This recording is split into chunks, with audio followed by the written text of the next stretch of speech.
Collector महोदय से जो घटनाक्रम जो लसाड़िया वाला हुआ उसको लेके हमारा डेलीगेशन हमारे आसपुर विधायक जी, बागीदोरा विधायक जी, दिग्विजय सिंह जी, साथी अन्य सभी जिलाध्यक्ष जी, हमारे संभागीय अध्यक्ष जी, सारा एक डेलीगेशन गया था। हमने 7 बिंदुओं के आधार पे जिला कलेक्टर महोदय और एसपी साहब से हमने चर्चा की है।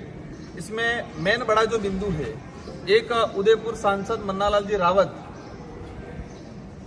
उन्होंने एक वीडियो इनका वायरल हो रहा है, वीडियो वायरल हो रहा है, उसमें कहा गया है कि जो बीएपी से जुड़ा आदिवासी है उनके लट मारो और उनके घरों में आग लगाओ।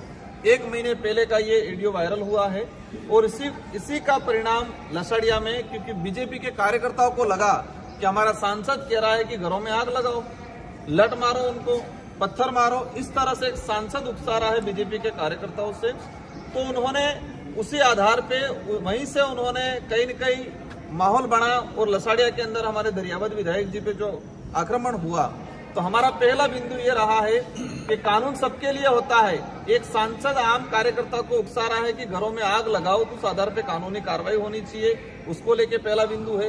सेकंड चीज, वहां पर लसाड़िया के अंदर कुछ कर्मचारी नेता बन के काम कर रहे हैं, भाजपा के कार्यकर्ता बन के, चमचे बन के काम कर रहे हैं। एक दिनेश मीणा करके कर्मचारी है, उस कर्मचारी को निलंबन करने की बात हुई है, लेकिन प्रशासन वर्तमान में लाचार बना हुआ है। प्रशासन लाचार बना हुआ है, उनको पता है कि हम ये कार्रवाई करेंगे तो हमारी कुर्सी चली जाएगी। हमने सारे एविडेंस दे दी है, आज चर्चा की है। कलेक्टर साहब ने हालांकि आश्वस्त जरूर किया हमको जाते जाते कि मैं इस पे कार्रवाई कर लूंगा।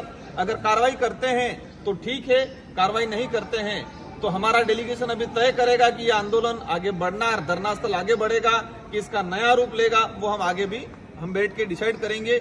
लेकिन यहाँ पर जो स्थिति बनी हुई है, भाजपा ने अधिकारी कर्मचारियों को इतना डरा रखा है, धमका रखा है, और कुछ बात अलग है, कुछ चापलूसी कर रहे हैं वो अलग है, लेकिन लसाड़िया घटनाक्रम में जो कर्मचारी दोषी है उस पर किसी प्रकार का कानूनी कार्रवाई शिक्षा विभाग की तरफ से, कलेक्टर साहब की तरफ से अभी तक नहीं हुई है।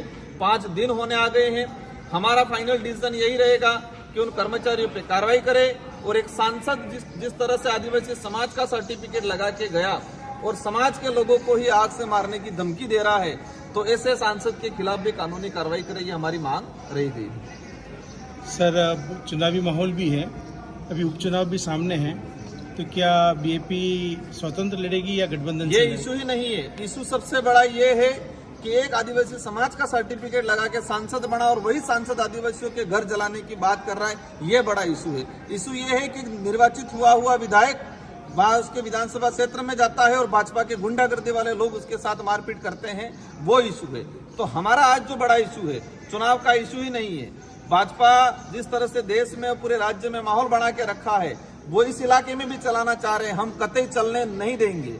हम चाहेंगे संवैधानिक दृष्टि से शांतिपूर्वक तरीके से मामला निपट जाए, बाकी हमको जेल जाना पड़े उसके लिए भी तैयार है। ठीक सर, थैंक यू।